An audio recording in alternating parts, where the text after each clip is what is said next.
Hello, grade 4 learners. I'm Teacher Elle, and today we're going to learn about something amazing that happens inside our bodies all the time. It's the circulatory system.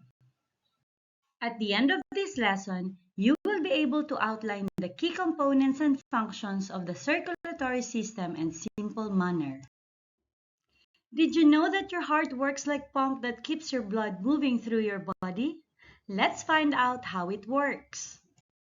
Let's talk about the three main parts of the circulatory system. First, we have the heart. The heart is a hollow muscular organ located between the lungs and it is protected by rib cage. It is about the size of your fist and located in the middle of your chest cavity. Can you feel your heartbeat? That's your heart working hard. The heart is like a super powerful pump. Its job is to push blood all around your body. It has four rooms called chambers, two on top and two on the bottom. The top ones are called atria. Say it with me, atria. And the bottom ones are called ventricles. They work together to pump blood everywhere you need it. The second key component of the circulatory system is the blood vessels. The blood vessels are channels that carry blood throughout your body. Blood vessels are like highways or roads that the blood travels on. So imagine the car zooming down on a road, that's your blood traveling through blood vessels. Now, these blood vessels form a closed loop like a circuit that begins and ends at your heart. Did you know that your body contains about 16,000 miles of blood vessels? There are three types of blood vessels. Arteries are the highways that take blood away from the heart. The veins are the roads that bring blood back to the heart. And the tiniest roads of all are called capillaries, where the blood delivers oxygen and nutrients to your body. And finally, the last key part is blood. Blood is super important because it carries or transports oxygen, which is the stuff we breathe, and nutrients, the energy from the food that we eat, to all the parts of your body. It's like a delivery truck bringing important things to every cell. Blood also carries away carbon dioxide and other waste products. Blood is made up of red blood cells, white blood cells, platelets, and plasma. Each one has a special job to do. The plasma is the main component of blood and consists mostly of water, with proteins, ions, nutrients, and waste mixed in. The red blood cells are responsible for carrying oxygen and carbon dioxide. The white blood cells are part of the immune system and function in an immune response, and the platelets is responsible for blood clotting.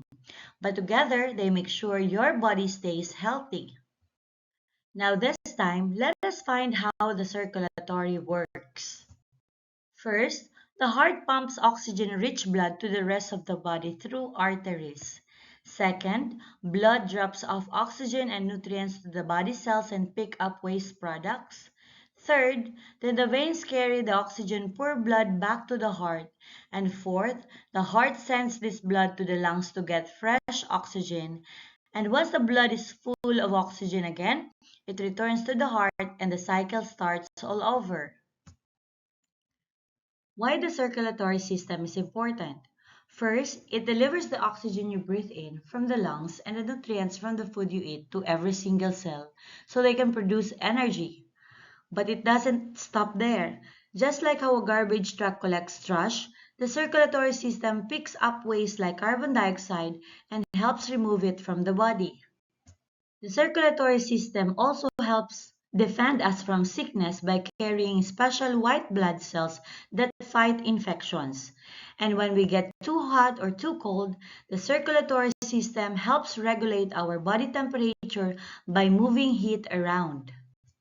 Finally, it transports important chemical messages called hormones, which control things like how we grow and how our bodies work.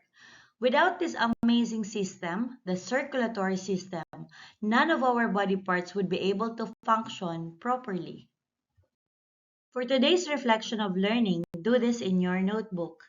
Complete the table below by listing the parts of the circulatory system on the left side and by describing their functions on the right side of the column.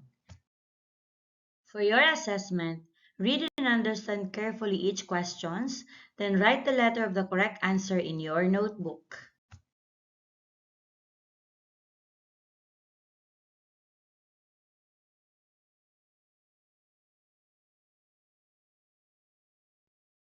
That's the end of our lesson. Thank you all for your participation today. Have a nice day